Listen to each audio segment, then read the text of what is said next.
FireKeepers Casino 400 at Michigan International Speedway began with high hopes for Larson. Starting in 4th position, he quickly found himself in a thrilling three-way battle for the lead with Bubba Wallace and Denny Hamlin. The stage was set for an epic showdown, but Mother Nature had other plans. A sudden rain delay forced officials to postpone the race, dramatically altering the dynamics of the competition.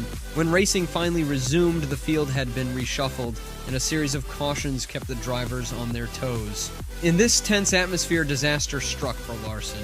As the end of Stage 2 approached, Larson and Wallace were mid-pack on the final restart. Fighting for position, Larson's number 5 Chevrolet suddenly lost control in Turn 4. The car spun, triggering a multi-car wreck that collected several competitors, including Wallace's number 23 Toyota. In an instant, Larson's race was over, and his championship aspirations took a severe blow. After being released from the infield care center, a visibly disappointed Larson spoke to NBC, providing insight into the challenges of restarts at Michigan International Speedway. Restarts are difficult here, with the side draft and all that, Larson explained. I was just trying to, get all I could and, just try to, funnel to the top. I just moved up, got too close to whoever was outside of me, and sucked myself around. The regret in Larson's voice was palpable as he continued, "Yeah, just a bummer. We had an extremely fast car, so hate that I screwed that up for our team and as well as the others out there that got collected in it." Larson's honesty extended to his uncertainty about the exact cause of the spin. He speculated on the factors that might have contributed to the incident. "Yeah, I don't know. I think just a hard tire and, that surface, you have a lot of grip until you don't, so yeah, just screwed that up."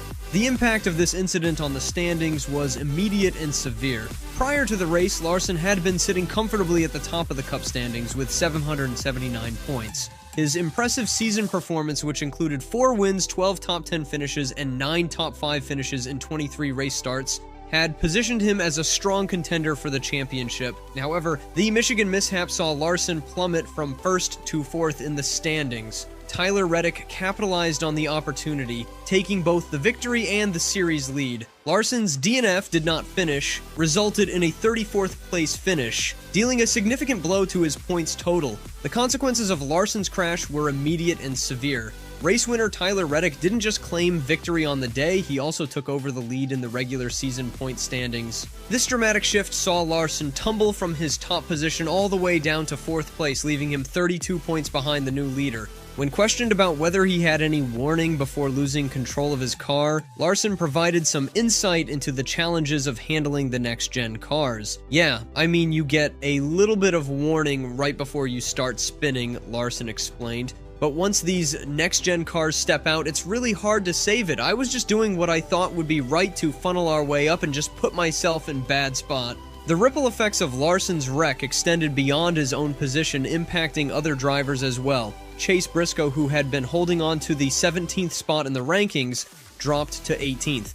Conversely, Kyle Busch managed to move up, finishing the race in an impressive 4th place and securing his first stage win of the season.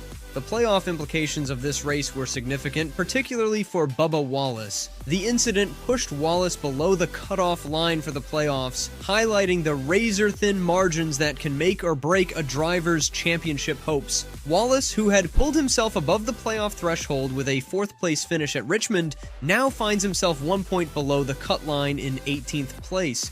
Michigan International Speedway proved challenging for more than just Larson. In a separate incident, Corey LaJoie was in a fierce battle with Noah Gragson for a top 20 position. The intense competition led to contact between the two, sending Corey LaJoie into a spin-out that resulted in a dramatic blowover crash. Corey LaJoie later commented on the incident saying, "I have had a rough year in terms of car handling."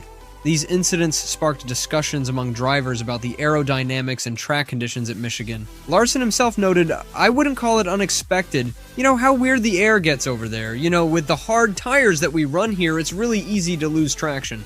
To fully appreciate the impact of this race on Larson's season, it's essential to consider his impressive career statistics. Over his 12-year tenure in NASCAR, Larson has amassed 27 Cup Series victories and an impressive 175 top 10 finishes. His performance in the current season had been particularly strong, with 4 Cup race victories in 23 starts. However, the Michigan incident marked his 4th DNF of the season, a statistic that could prove costly in the tight championship battle. Larson's recent victory at the historic Indianapolis Oval in the Brickyard 400 had further cemented his status as one of the most formidable drivers on the track. His success in several prestigious crown jewel events shows his skill and versatility as a driver. Interestingly, Larson's confidence extends beyond NASCAR. In a recent interview with Flow Racing, he made bold claims about his abilities compared to Formula One champion Max Verstappen. "I know in my mind I am better than him as an all-around driver,"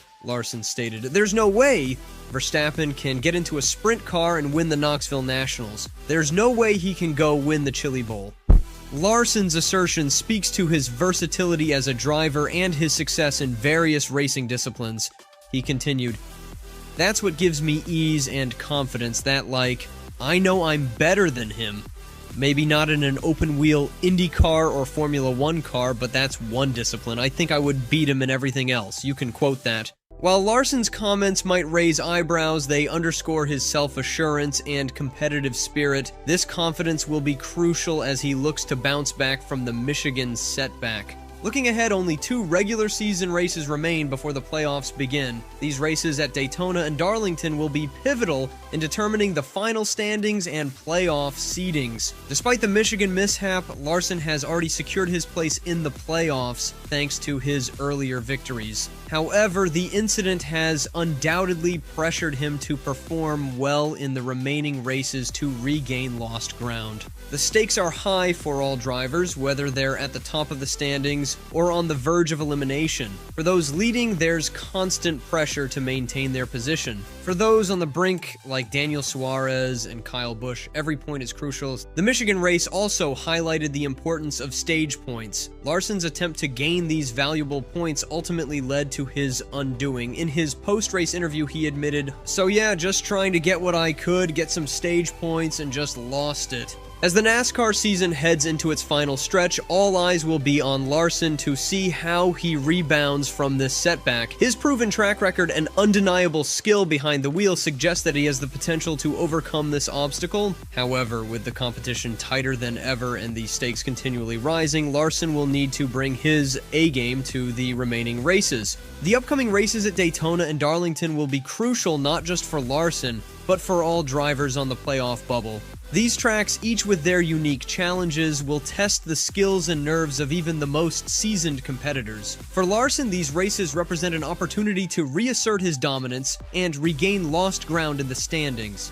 In the grand scheme of Larson's career, the Michigan incident, while significant, is just one chapter in a story filled with triumphs and challenges. His ability to bounce back from setbacks has been a hallmark of his racing career, and fans will be eagerly watching to see how he responds in the coming weeks. The impact on Larson's team, Hendrick Motorsports, should not be overlooked. As one of the premier teams in NASCAR, they will be working tirelessly to ensure that Larson has the best possible equipment and strategy for the remaining races. The incident at Michigan may lead to adjustments in their approach, particularly when it comes to risk management during restarts and when fighting for stage points. It's also important to consider the mental aspect of racing. For a driver of Larson's caliber, bouncing back from such a high-profile mistake will require not just skill behind the wheel, but also mental fortitude. His ability to put this incident behind him and focus on the upcoming races will be crucial to his championship hopes. If you enjoyed the video, make sure to like, comment, and subscribe to NASCAR Insider for more NASCAR insights.